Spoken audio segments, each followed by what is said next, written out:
नमस्कार और स्वागत है। आज हम एक ऐसे प्राचीन कमाल के ग्रंथ की दुनिया में गोता लगाने वाले हैं जिसने हजारों साल पहले ही कला को, आर्ट को एक साइंस बना दिया था। चलिए इसे समझते हैं। कभी सोचा है इस बारे में कि ये जो फिल्में, संगीत या नाटक हमें हंसाते हैं, रुलाते हैं, गुस्सा दिलाते हैं, क्या ये सिर्फ एंटरटेनमेंट है या इसके पीछे कोई गहरा साइंस है जो हमारी फीलिंग्स के साथ जुड़ता है? और पता है, ये बात बहुत दिलचस्प है कि जब दुनिया का एक बड़ा हिस्सा एंटरटेनमेंट को सिर्फ फन एंड गेम समझ रहा था, तब भारत में इसे एक साइंस, एक डिसिप्लिन और तो और आत्मा से जुड़ने का जरिया माना जा रहा था। और बस इसी सोच से जन्म हुआ एक ऐसे ग्रंथ का जिसे हम कला का संविधान या कॉन्स्टिट्यूशन ऑफ आर्ट भी कह सकते हैं। तो सवाल ये है कि ये नाट्यशास्त्र है क्या चीज़? देखिए, ये कोई मामूली किताब नहीं है। इसे आप परफॉर्मिंग आर्ट्स का मतलब संगीत, नृत्य, नाटक, इन सब का एक पूरा संविधान समझिए, एक डिटेल्ड रूल बुक। और इसकी गहराई देखिए, ये एक पूरा ब्लूप्रिंट है।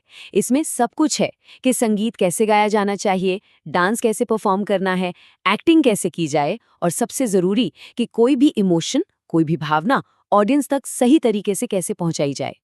और सुनिए, ये कोई नई बात नहीं है। हम बात कर रहे हैं एक ऐसे ग्रंथ की जिसकी रचना, सोचिए, 200 BCE से 200 CE के बीच हुई थी।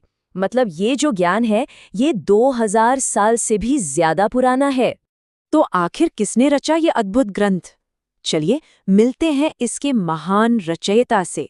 इनका नाम था भरत मुनि। वो एक ऋषि भी थे, एक स्कॉलर भी और एक आर्टिस्ट भी। और उनकी सोच बहुत साफ थी कि आर्ट का काम सिर्फ एंटरटेन करना नहीं है, इसका असली मकसद तो समाज को एजुकेट करना है, उसे बेहतर बनाना है। भरत मुनि का पूरा फिलॉसफी, उनकी पूरी सोच एक लाइन में समा जाती है। कला वही है जो आत्मा को छू जाए। मतलब आर्ट सिर्फ देखने में सुंदर हो, ये काफी नहीं है। असली आर्ट तो वो है जो एक गहरा एक्सपीरियंस दे, जो सीधे देखने वाले की आत्मा से कनेक्ट कर जाए। लेकिन सवाल ये है कि कला आत्मा तक पहुंचती कैसे है?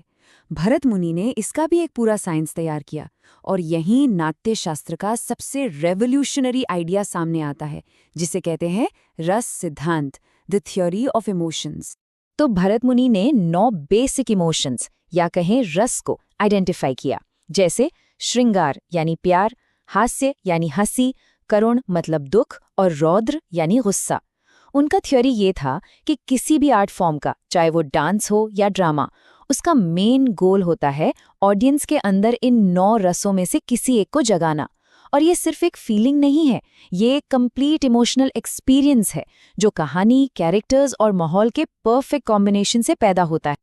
और सबसे कमाल की बात जानते हैं क्या है? आज भी, जी हाँ आज भी, चाहे कोई बॉलीवुड फिल्म हो, हॉलीवुड मूवी हो या कोई web series, story tellers audience से कनेक्ट करने के लिए इन्हीं 9 रसों का इस्तेमाल करते हैं। ये थ्योरी आज भी उतनी ही रेलेवेंट है। तो ठीक है, थ्योरी तो समझ आ गई, पर इसका असर भारत की कलाओं पर क्या पड़ा?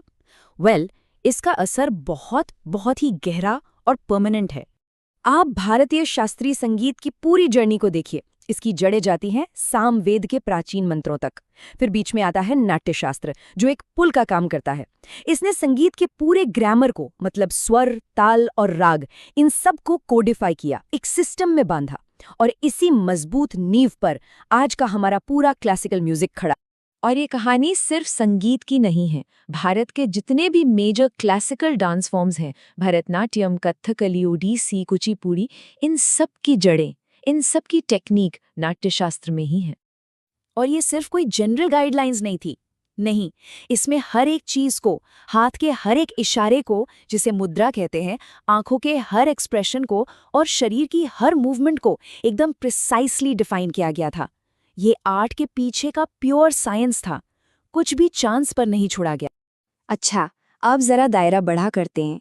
क्या इस एंशिएंट इंडियन टेक्स्ट का असर सिर्फ भारत तक ही सीमित था या दुनिया पर भी इसका कोई प्रभाव पड़ा? और जवाब है हाँ, बिल्कुल पड़ा। रिसर्चर्स को नाट्यशास्त्र के प्रिंसिपल्स की झलक एंशिएंट ग्रीक थिएटर में, साउथ ईस्ट एशिया के डांस फॉर्म्स में और यहाँ तक कि मॉडर्न एक्टिंग की जो मेथड एक्टिंग टेक्निक है, उसमें भी मिली है। तो मतलब साफ है, ये कोई भूली बिसरी धूल खाती हुई किताब नहीं है। आज भी दुनिया भर के टॉप आर्ट स्कूल्स में भरत मुनि के इन सिद्धांतों को पढ़ाया जाता है, समझाया जाता है। तो आखिर में हम क्या कह सकते हैं?